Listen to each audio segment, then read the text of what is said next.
سورۃ الانعام کی فضیلت۔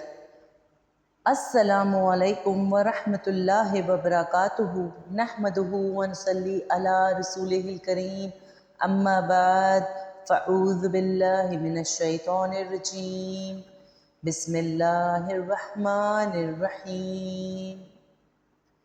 سورۃ الانعام قرآن مجید کی چھٹی سورت ہے اور 7ویں پارے سے شروع ہو رہی ہے۔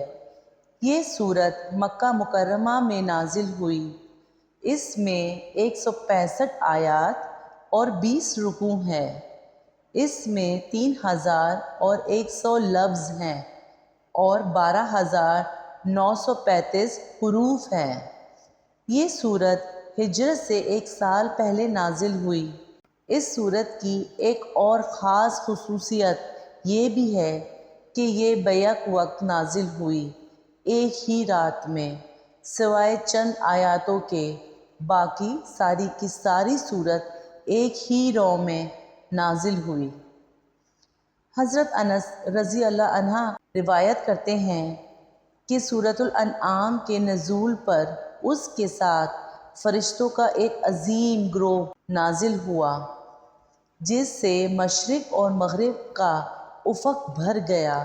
ان کی تسبیح کی آواز میں ایک زبردست گونج تھی، سبحان اللہ العظیم، یعنی بہت زبردست صورت ہے کہ جب یہ اتر رہی تھی تو اس کے ساتھ بہت سے فرشتے بھی اترے۔ اس سورت کی آیت نمبر 136 میں الانعام کا لفظ مذکور ہے، جو النعام کی جمع ہے۔ اس کے معنی مویشی کے ہیں۔ اس مناسبت سے اس کا نام سورۃ الانعام رکھا گیا ہے۔ اس سورت میں ان مشرکین کے نظریات کی تردید کی گئی ہے جو اپنے جانوروں اور مویشیوں میں بتوں کو حصے دار ٹھہراتے تھے، اور انہوں نے خود ساختہ عقائد سے چند جانور اپنے لیے حلال اور چند حرام قرار دے رکھے تھے۔ سورۃ الانعام قرآن مجید کی ابتدائی 7 سورتوں میں سے ہے، جن کے بارے میں نبی کریم صلی اللہ علیہ وآلہ وسلم نے ارشاد فرمایا کہ جس نے یہ ابتدائی 7 سورتیں پا لیں، سیکھ لیں، وہ ایک بڑا عالم ہے۔ سورۃ الانعام میں اسلام کے بنیادی عقائد کو تفصیل سے بیان کیا گیا ہے۔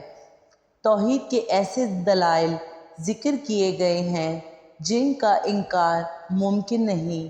اللہ تعالیٰ کی صفات اور قدرت کے دلائل کو ثابت کیا گیا ہے۔ وحی اور رسالت کا اثبات کیا گیا ہے، اور موت کے بعد کی زندگی یعنی قیامت کے دن کی تفصیلات اور جزا و سزا کے دلائل ذکر کیے گئے ہیں۔ اسلام کی بنیادی عقائد پر کفار و مشرکین کے اعتراضات ذکر کر کے ان کے جوابات احسن انداز سے دیے گئے ہیں۔ سورۃ الانعام میں مشرکین مکہ کو تخلیق انسانی اور تخلیق کائنات میں غور و فکر کی دعوت دی گئی ہے۔ سورت کی ابتدا اللہ تعالیٰ کی تعریف سے ہوتی ہے، جس نے زمین و آسمان، روشنی اور اندھیروں کو پیدا فرمایا اور انسان کو مٹی سے تخلیق فرمایا۔ وہ انسانوں کی تمام حرکات و سکنات اور زمین و آسمان کی ہر چیز سے مکمل باخبر ہے۔ اللہ تعالیٰ کی قدرت کاملہ کے بیان کے بعد مشرکین کا طرز عمل بیان ہوا ہے کہ ان کے پاس جب بھی حق آیا انہوں نے اس سے اعتراض کیا۔ مشرکین نے ہمیشہ توحید کی دعوت دینے والی ہستیوں کا مذاق اڑایا، انبیاء اکرام کو ساحر کہا اور فرشتوں کے نزول کا مطالبہ کیا۔ اس صورت میں مشرکین کا طرز عمل ذکر کیا گیا ہے کہ جب وہ دلائل کے سامنے عاجز آ جاتے تو ایمان لانے کے بجائے بے بنیاد اعتراضات شروع کر دیتے ہیں۔ توحید کے دلائل کا ذکر کرتے ہوئے یہ بیان کیا گیا ہے کہ زمین و آسمان کا خالق صرف اللہ تعالیٰ ہے۔ وہ لوگوں کو کھلاتا اور پلاتا ہے، دکھ اور تکلیف کو دور کرنے والا اور ہر قسم کی بھلائی کا مالک ہے۔ اگر وہ کسی کی سماعت اور بصارت کو اچانک ختم کر دے تو اس کے سوا کوئی یہ صلاحیتیں واپس نہیں لوٹا سکتا۔ اس کے خزانوں اور زمین و آسمان کے غیب اس کے سوا کوئی نہیں جانتا۔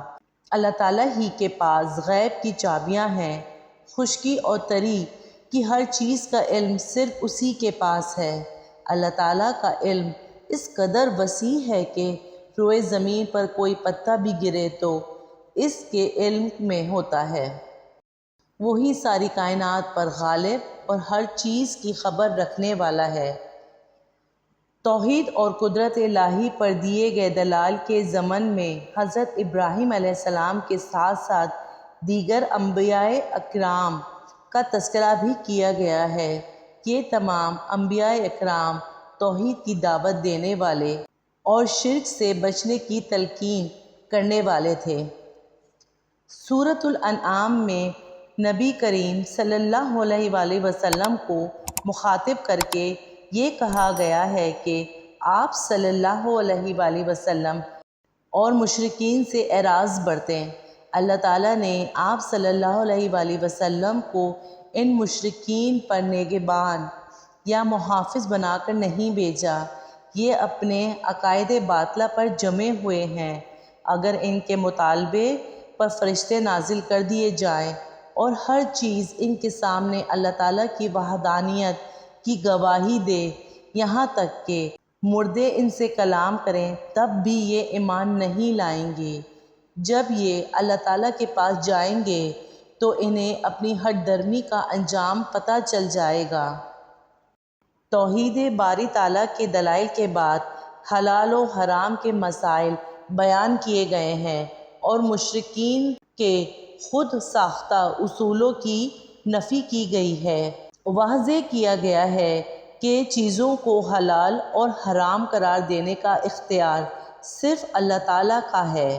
مشرکین نے حلال اور حرام کے اصول خود بنا لیے تھے کہ فلاں جانور صرف ان مردوں کے لیے حلال اور عورتوں کے لیے حرام ہے۔ کچھ نے چوپائیوں پر سواری کو حرام قرار دے دیا تھا اور کچھ نے چوپائیوں کو بتوں کے نام پر وقف کر دیا تھا اور انہیں ذبح کرتے وقت یا ان پر سوار ہوتے وقت اپنے بتوں کا نام لیتے تھے۔ اللہ تعالیٰ نے ان تمام عقائد و نظریات کو ان کی غلطی قرار دیا ہے۔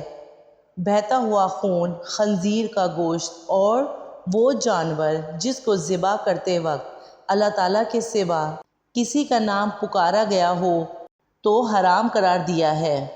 سورۃ الانعام کی آیات 151 سے 153 میں حکم دیا گیا ہے کہ اللہ تعالیٰ کے ساتھ کسی دوسرے کو شریک نہ ٹھہرایا جائے، والدین سے حسن سلوک کیا جائے، اولاد کو رزق کی کمی کے ڈر سے قتل نہ کیا جائے، بے حیائی کے قریب نہ جایا جائے اور قتل و غارت گری نہ کی جائے۔ یتیموں سے حسن سلوک کرنے کا حکم دیا گیا ہے اور ان کے مال کھانے سے منع کیا گیا ہے۔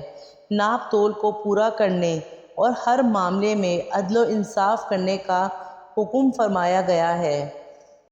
ان احکام پر عمل کرنے کو صراط مستقیم قرار دیا گیا ہے۔ سورۃ الانعام میں حضرت ابراہیم علیہ السلام کا تذکرہ ایمان۔